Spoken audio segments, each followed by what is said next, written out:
I wasn't supposed to be home that early. A canceled meeting gave me an unexpected window in my day. I figured I'd surprise Taylor, grab her favorite Thai takeout on the way, maybe curl up on the couch and actually talk for once. It had been a while since we'd done that. Work, errands, and whatever else always seemed to get in the way. But the moment I pulled into our driveway, something didn't sit right. My spot, clearly marked with our unit number, was taken. A silver sedan I didn't recognize sat parked there, its engine clicking softly as it cooled. The windshield wipers were still a little wet, like it had just arrived. No visitor tag hanging from the mirror. No delivery logos on the side. Nothing that made it feel like it belonged there. My first thought was maybe one of the neighbors had friends over. That kind of thing happens sometimes. Still, I felt this weird hitch in my gut. A sensation like static under my skin. I parked 2 spaces down and stepped out, walking slowly toward our unit. The building was quiet. Too quiet. Normally there was some sound bleeding through the walls, TV chatter, a dog barking, footsteps overhead. But right then it felt like everything around me had pressed pause. As I climbed the stairs, I heard it, music, faint and jazzy, playing from inside our apartment. Saxophone, maybe? Something mellow, not Taylor's usual upbeat playlists. But just as I reached for the doorknob, it stopped. Abruptly. And then distinctly came the sound of a door closing inside. Not a slam. Just a quiet, decisive click. My hand froze on the knob. Something about that tiny sound hit me harder than it should have. I opened the door. Inside, the living room was almost too perfect. Pillows fluffed. Candles flickering. The scent of sandalwood and something floral lingered in the air, definitely not my cologne. I stepped in slowly, setting the takeout bag on the counter. Taylor stood in the middle of the room. She was barefoot, wearing her white robe, the one she only wore after a long bath or when she wanted to feel cozy and elegant, her words, not mine. Her hair was damp, clinging to her neck. She had a glass of wine in one hand and a slightly startled expression that she tried to smooth out the moment she saw me. "Hey," she said. That smile, sweet, slightly delayed, looked glued in place. "You're home early." "Yeah," I replied, closing the door behind me. "Meeting got canceled. Thought I'd surprise you." She raised the wine glass a little like it was a toast. "Well, surprise." I didn't say anything right away. Something was off, and my brain was working overtime trying to put a name to it. It wasn't just the car outside. It was the way her makeup looked, not fresh, not smudged like after a long day, but touched up quickly and unevenly. It was the way she wasn't wearing her wedding ring. And Taylor never forgot to wear that ring. "Whose car is outside?" I asked, trying to keep my voice casual. She glanced toward the window as if she hadn't noticed. Oh, probably a delivery guy. Left something by the door earlier. Maybe he parked wrong." My eyes drifted to the entry mat. "No packages. No note." "Didn't see anything," I said. She shrugged. "Maybe he took it back to the truck. I don't know." She took a slow sip of wine, then moved toward the couch. "You caught me in the middle of a lazy day. Was just listening to music and relaxing a little. I needed a break." That part I might have believed if not for the tension in her shoulders. Taylor didn't look relaxed. She looked like someone who had rehearsed this exact moment in her head. I walked farther into the room, passing by the hallway that led to our bedroom. The door was halfway closed and I noticed something odd. The bedsheets were bunched up, not like they were slept in, but like someone had gotten up fast. And next to the bed I spotted a second wine glass on the dresser. Empty. Taylor followed my gaze and quickly said, "I was trying to pick a glass that didn't have lipstick stains. Forgot that one was still out." I nodded, but I could feel the lie settle between us like a fog. "Thought you weren't into jazz," I said, nodding toward the speaker. She blinked again. "Yeah. I don't know. It just popped up on Spotify. Figured I'd try something new." We stood there for a beat too long. I could hear the fridge humming. A faint breeze came through the slightly open back window, rustling the curtain. I moved to close it, glancing down into the alley below. Nothing. Just a couple of trash cans and the neighbor's recycling bin. Still, I couldn't shake the feeling that someone else had been here. Maybe even still was. "You want some food?" I asked finally, pointing to the takeout bag. "Got your usual." She smiled again, too wide. "Sure. Let me just change into something real quick." I watched as she disappeared down the hallway, closing the bedroom door behind her. Not locking it, but closing it. That was new. I stood in the kitchen for a moment, letting everything settle in my mind. The wine, the robe, the smudged makeup, the ring she wasn't wearing, that second glass, the mysterious car, the back window open on a day when it was barely 60 degrees outside. None of it was enough on its own, but together, Together it painted a picture I didn't want to look at too closely. I opened the takeout bag and set the food on the counter, but my appetite had vanished. Taylor reappeared a few minutes later in leggings and a hoodie, her hair tied up, face freshly washed. "You okay?"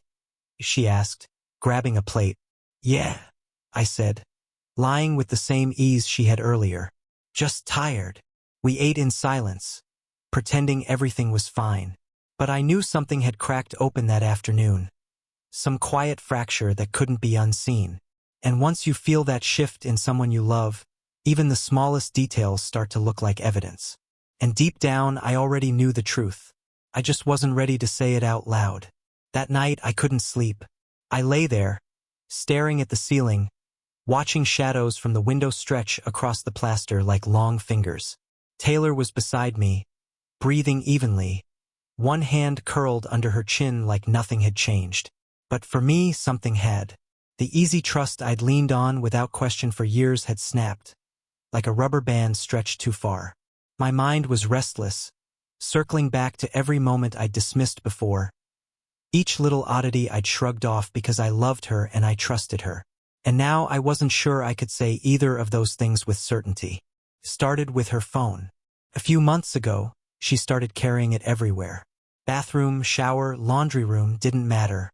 It was always on her, face down, locked with a new passcode she never used to bother with. I'd asked about it once, jokingly, "What, are you hiding state secrets?" And she just laughed and changed the subject. Then there was the perfume. She'd worn the same soft vanilla scent since college, the one I used to tease her about because it made her smell like cookies. Then suddenly it changed. Muskier, sharper, more daring. When I noticed, she brushed it off, just trying something new. But it never came with a story. No boutique discovery, no gift from a friend.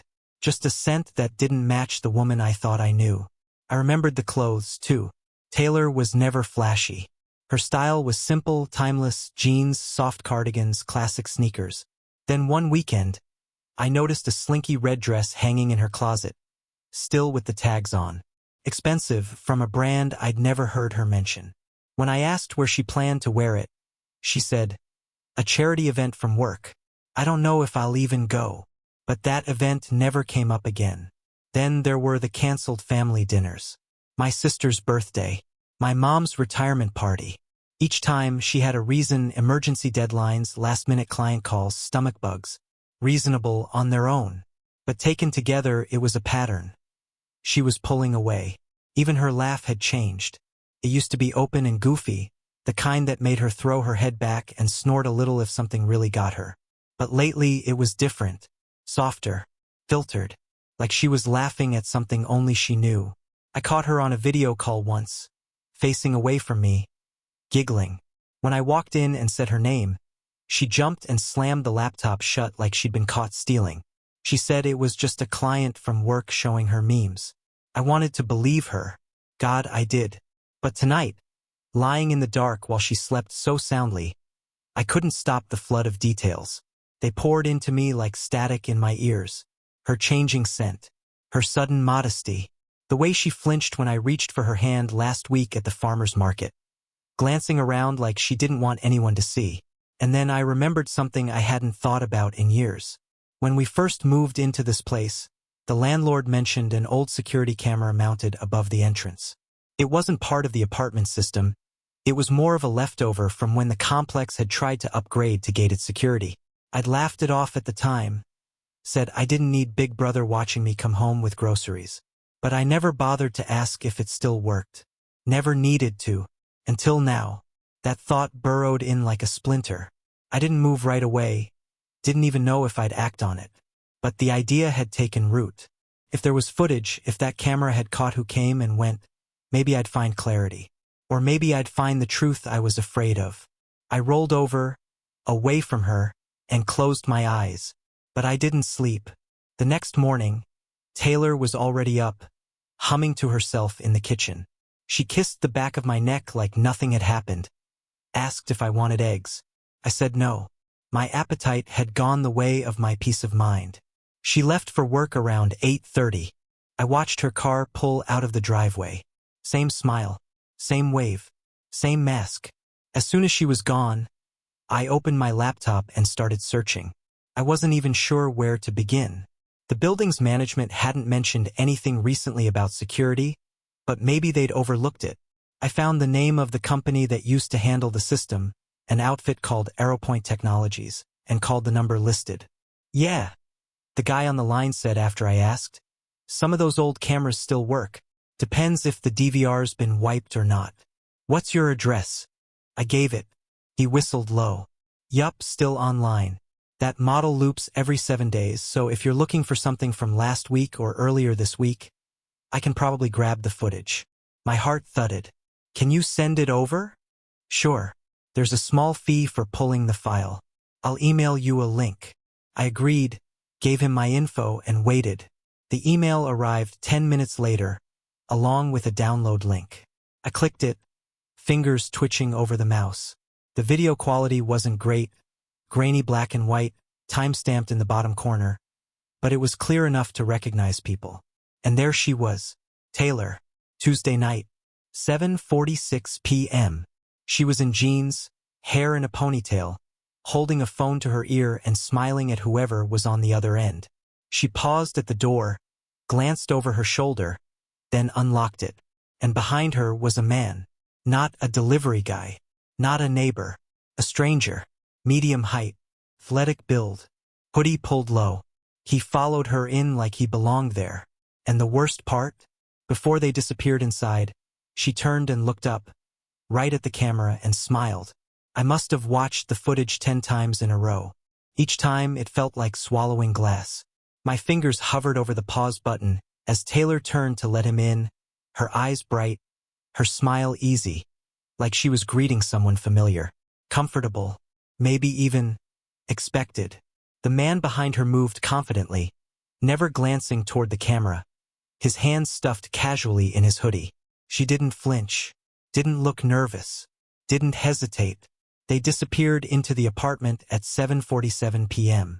He didn't leave until 9:12, and when he did, he walked out adjusting his shirt, running a hand through his hair.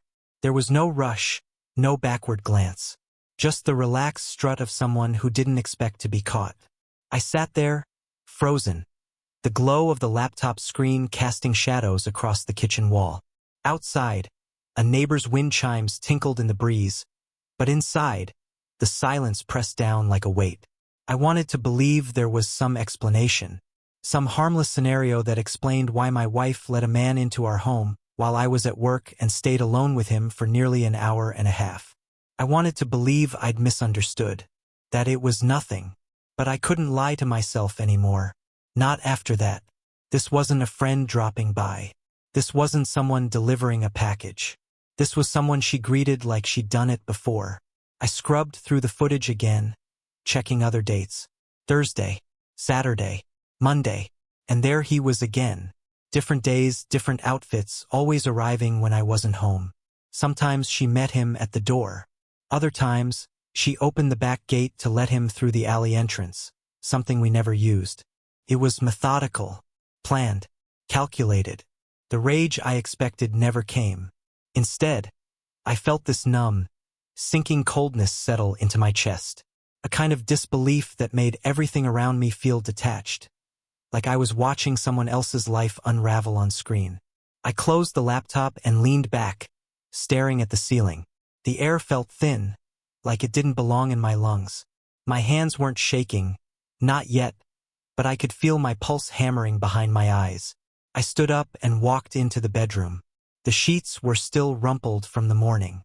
Her side of the bed was perfectly made, like she never slept in it at all. I opened the nightstand drawer and saw her book, the one she claimed she read before bed every night. It hadn't moved in weeks. That night, she came home like nothing had happened. She kicked off her shoes by the door, humming softly to herself, and walked into the kitchen where I was sitting at the table, pretending to scroll through emails. "Hey, babe," she said, planting a quick kiss on my cheek. "Sorry, traffic was nuts. Did you eat yet?" I looked up at her, really looked, and for the first time I saw through it all. The carefully timed smiles, the perfunctory questions, the habitual affection. It wasn't real. Not anymore. Yeah, I said. I grabbed something earlier. She nodded and headed to the fridge, opening it to grab a bottle of sparkling water. Her movements were so natural, so practiced. If I hadn't seen the footage with my own eyes, I might have let myself believe the performance. But now I saw the seams. The little glitches in the script she'd rehearsed so well. I almost asked her about it right then. Almost, but something stopped me. Some inner voice whispering to wait. To be sure. Not because I didn't already know the truth, but because I needed more than just emotional certainty. I needed proof that wouldn't be dismissed. That couldn't be denied. The next morning, after she left for work, I started digging. I combed through our shared Google Calendar, looking for blocks of time that didn't make sense, meetings she claimed to have, errands that never lined up with receipts. I found gaps. Whole hours unaccounted for on days when she said she was working late. Then I checked our shared credit card statement. That was when it all started to unravel fast. Dinner charges for restaurants I'd never heard of. Hotels I'd never been to. A jewelry store receipt for a piece I'd never seen. I cross-checked the times against the security footage timestamps. It all matched. Every lie she told, every excuse she gave, every weekend plan she canceled last minute, it all tied together. And it wasn't just carelessness. It was a pattern. A routine she'd constructed around the belief that I would never look too closely. That I trusted her too much. I started screen recording the footage. Snapping **TS of every visit. Saving transaction records and statements. I pulled text messages from the cloud backup, old messages where she told me she was too tired to come out with friends.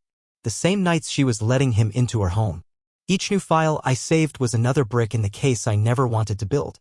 I stored them all on a USB drive, encrypted and labeled like a tax folder, Q1 receipts. I didn't want to confront her. Not yet. I needed time. I needed control. I left the USB in a shared folder on our home desktop, accessible but buried. Just enough for someone to stumble on it if they were snooping. And I waited. That was the last normal night we shared. The next morning, she was gone. Not gone to work. Gone. No note. No text. Her car was missing from the driveway. Her phone went straight to voicemail. I checked her location on our Find My app, disabled. At first, I panicked. Thought maybe something had happened. But then I walked into the bedroom. The closet was half empty. Toiletries gone. Jewelry box missing. She'd run. Not even a goodbye. Not even a fight. And that was when I realized it. She'd found the file. She knew she was caught. And instead of owning it, she disappeared. Like a ghost. I didn't move right away. Not when I saw her side of the closet gutted. Not when I saw the toothbrush missing from the holder or the absence of her sneakers by the front door. Not even when I noticed her laptop charger was gone, but the actual laptop still sat on the kitchen counter, screen dark, untouched. That more than anything told me everything I needed to know. She found the folder. The one I labeled Q1 receipts, filled with files that mapped her betrayal down to the minute. She must have opened it, seen the **TS, the surveillance timestamps, the transaction logs, and realized the game was up. She didn't text. Didn't call. Just vanished. I sat down at the table where I had first laid out the evidence for myself only days earlier and stared at the empty seat across from me. Her chair. The one she used to pull her legs up into on Sunday mornings with a cup of coffee and the crossword. It was amazing how quickly a person could become a memory. One day you're laughing over burnt pancakes, and the next you're looking at the dent her coffee mug left on the table and wondering if she ever actually loved you. But I didn't let myself spiral. Not this time. I'd spent enough nights obsessing over the whys and how could she's. I was done with emotional math equations that never added up. I had seen the truth with my own eyes. What came next was about strategy, not grief. The day she disappeared, I shifted gears. First, I moved her shared funds. We had one joint checking account and a couple of investment portfolios set up early in the marriage, back when the idea of forever still meant something. I logged in, created a solo account, and transferred my half, every penny I could legally justify as mine. Paychecks. Inheritance. Contributions I'd made alone. It wasn't about revenge. It was about protection. I knew she'd move fast when she panicked. And someone who lies as naturally as she did would have no trouble **nizing the legal system if it gave her an advantage. So I stayed a step ahead. I retained an attorney that same afternoon. Her name was Gwen, and within the first 5 minutes of our meeting, she looked me in the eye and said, "You're going to feel like you're being gut punched over and over. But I'll make sure you land on your feet." I believed her. I handed her the USB drive, the printed documents, the footage, the screenshot ts. Gwen flipped through them with the calm precision of someone who had seen it all before. She nodded slowly and said, "This changes everything." She explained the process, what to expect in a contested divorce, what my options were in terms of asset division, potential alimony, reputational damage, and how damning infidelity evidence like this could be in court. "You didn't confront her?" she asked. "No," I said. "Didn't see the point." She smiled faintly. "Smart." After I left Gwen's office, I drove around the city without a destination. It was strange seeing the streets I'd known for years in a new light, restaurants we used to visit, the bookstore where we once spent hours thumbing through old novels, the park bench where I'd first told her I loved her. Now they all felt like monuments to a lie. But as the sun dipped behind the skyline, something shifted in me. A clarity. I wasn't just a man picking through the wreckage of his marriage anymore, I was someone preparing for the long game. So I kept going. That night, I organized everything. I made digital backups of every file, one for my lawyer, one stored off-site, one hidden in the cloud under an innocuous folder name. I emailed a condensed version to a trusted friend, Mark, with a single line, "If anything happens, open this." Then I printed it. I spent hours at the printer, collating screenshot ts into order. I laid them out on the dining room table, camera stills, time-stamped footage thumbnails, a copy of the bank statements. I stapled them together and slid them into a folder. Not for Taylor. For someone else. Her parents. They were always kind to me. Welcoming. Supportive. They treated me like a son. And though I hadn't planned on involving them, I knew deep down they deserved to know the truth. They were going to ask questions. Wonder why she vanished. Why the sudden silence? I couldn't let her rewrite the narrative before the facts reached them. So I drove across town to their house the next morning. They looked confused to see me alone. Her mother opened the door in a bathrobe, her face creased with concern. "Ryan? Is everything okay?" I handed her the folder. "Please read this. Then call me." I didn't stay. I couldn't. By the time I got back home, the voicemail light on the landline was blinking. 3 messages. All from her parents. Her mother crying. Her father furious. Her sister called next. Then my sister. Then Garrett Miller's wife, yeah, the guy from the footage. She'd gotten wind of it too. Someone in the friend group passed it along. I didn't send it to her directly. But someone did. And by the end of the day, screenshot ts were making the rounds online, blurry stills of Taylor letting Garrett into the apartment. No faces, but enough identifiers that anyone who knew us could fill in the blanks. Taylor's Instagram went dark first. Then her Facebook. Then her LinkedIn. Within hours, she erased her online presence like someone scrubbing a crime scene. And Garrett? He wasn't faring much better.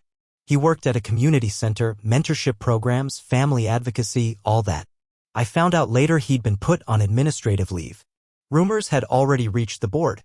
A couple of parents pulled their kids out of his after-school program. I didn't revel in it. I didn't need to. This wasn't about revenge. It was about truth. And truth, as it turned out, traveled fast. For the next 6 days, there was nothing. No texts. No calls. No knock on the door. No pleading messages. Not even a burner email from an unfamiliar address. Just silence. Then, on the 7th day, exactly 1 week since she vanished, I got a package. No return address. Just a plain cardboard box left on the front porch. Inside, her wedding ring. No note. Just the ring tucked into a velvet pouch we'd gotten from the jeweler on our honeymoon. I held it for a moment, feeling the chill of the metal. Then I set it down next to the empty coffee mug she left behind on the table. And finally, I allowed myself to exhale. It wasn't closure, but it was a start. After the package arrived, things moved quickly. The ring in the velvet pouch felt like a white flag. Not an apology, not even an admission, just an acknowledgement that she was done pretending. I didn't feel vindicated when I opened the box. If anything, it cemented the fact that there wouldn't be some dramatic confrontation or tearful apology. Taylor had chosen the exit strategy of a fugitive, not a partner. But by then, her silence didn't matter. The truth was already speaking louder than she ever could. It started with a phone call from her sister, Mia. We'd always been close, maybe closer than Taylor liked. When Mia got the folder I dropped off at her parents' house, she didn't text me. She called. "Ryan," she said, her voice shaking with a mix of fury and disbelief. I had no idea. "None. You didn't deserve this." "I know," I said. And for once, that didn't feel arrogant or self-pitying. Just honest. "I'm sending it to everyone," she said. "If she's going to disappear, people need to know why." I didn't tell her not to. It wasn't revenge. It was a record. *TS of the footage. Snippets of their texts, Taylor's with timestamps that aligned with nights she'd claimed to be working late or out with the girls. The images weren't explicit, but they didn't need to be. Context was a wee *P* and all its own. By the end of the week, whispers turned into something louder. Someone in our shared friend group took the *TS and posted them anonymously to a local forum, one of those community update pages where people normally complained about potholes or asked if anyone had lost a cat. This time, though, the post had a different energy. It was titled, "When the Good Guy Gets Receipts." The body of the post was simple. He caught her. He stayed quiet. He documented. Then she vanished. Attached were 3 stills, Taylor letting Garrett into our apartment. Taylor laughing with him in the hallway. Garrett leaving, adjusting his belt, looking smug. They blurred her face, but anyone who knew us recognized the hallway wallpaper. The mat outside our door. Her posture. His watch. His shoes. And just like that, the fallout began. Taylor's work account was deactivated the next day. She hadn't officially quit, but she'd missed a full week without notice. People were asking questions. Coworkers were whispering. A few emails circulated internally, messages she'd sent claiming she was sick, accompanied by vague out-of-office replies that contradicted her calendar. HR flagged them. Then came Garrett's unraveling. The man was a local educator. Clean reputation. Active in outreach programs and parenting seminars. He did school talks about bullying, resilience, and family communication. You couldn't throw a rock in our town without hitting someone who knew Mr. Miller. Until now. Parents began pulling their kids from his programs. One of the mothers, who also worked as a journalist, called me. "I'm working on a story," she said. "Not about your marriage. About the hypocrisy. A man who preaches integrity to children and sneaks into someone else's marriage like it's a sport. Would you speak on background?" I thought about it. Then said no. She respected that. Still, the story went live a few days later. The headline didn't mention names. But it didn't need to. Community mentors' personal life sparks professional backlash. In the comments section, people filled in the blanks. Is this Garrett Miller? Wow. My daughter was in his Sunday program. Doesn't he work with abuse victims? The whispers had become a roar. Taylor's sister told me she received a voicemail from Garrett's wife. "I don't want to speak to Ryan," the woman said. "But tell him thank you. He saved me more years of my life than he knows." That hit me hard. I hadn't thought of it that way. I was so wrapped up in my own shock and hurt that I forgot I wasn't the only one being betrayed. Garrett had a family. Kids. And every lie he told them he'd once probably told himself. The local fallout grew louder. Garrett's suspension turned into a formal investigation. An anonymous tip sent footage directly to his board of directors. People began combing through his public speeches, looking for signs, double meanings, contradictions. And while I didn't wish personal ruin on anyone, part of me felt like the truth was finally weighing itself out. As for Taylor, she stayed underground. Her social media remained gone. Friends stopped asking where she was. The ones who had once praised our relationship, envied our stability, now kept their distance. Some reached out quietly. Texts from people I hadn't heard from in years. "Hey, man. I saw the post. That's rough. If you ever want to talk, I'm around. You handled it better than most people would have. Just saying." One message stood out. It came from an old friend of Taylor's, someone she used to work with back when we first got married. The message said, "I don't know if this helps, but I think you deserve to know." This wasn't her first time. That line stuck with me. Wasn't her first time. I stared at it for a long time before typing, "What do you mean?" The response was immediate. We all thought it was a fling. She hooked up with the regional director her first year.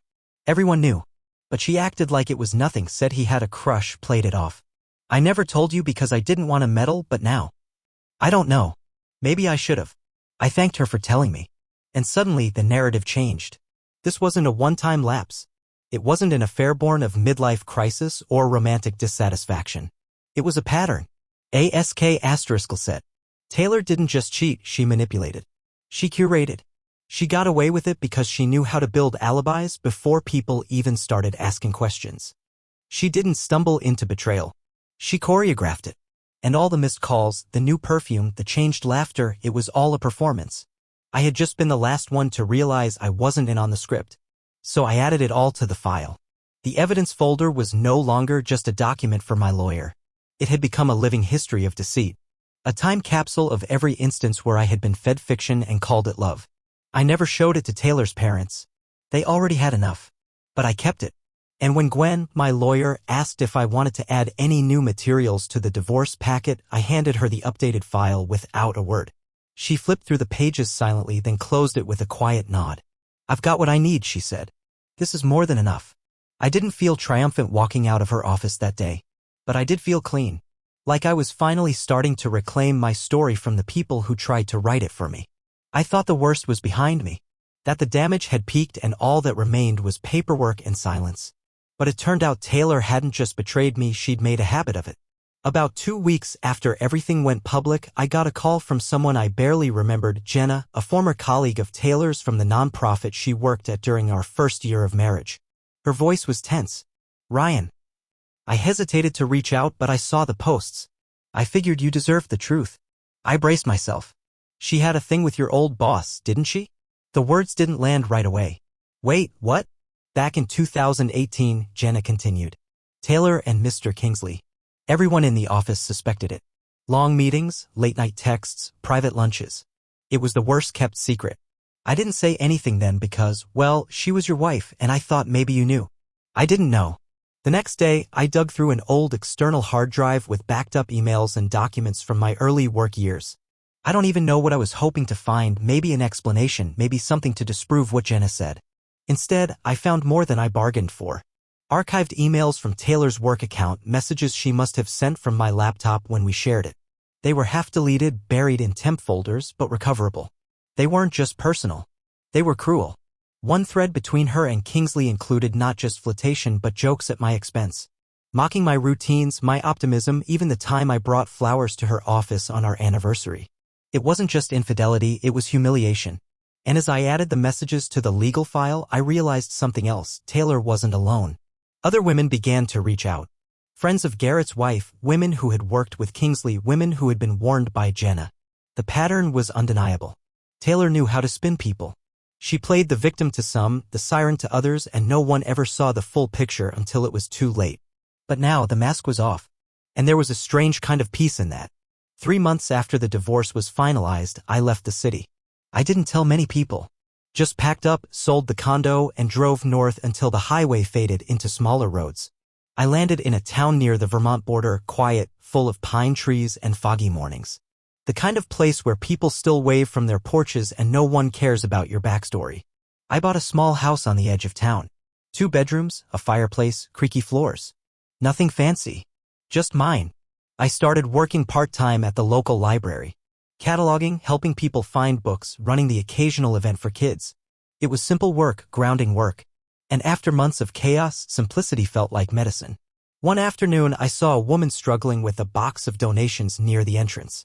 I stepped outside to help and she smiled, grateful, a little embarrassed. "Thanks," she said.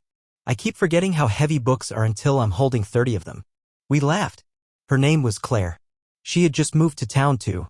Our conversations started small, recommendations, town events, local coffee. There were no games, no tension, no half-truths in her eyes. Just sincerity. We talked about movies, about silence, about the strange comfort of starting over. I didn't fall for her overnight.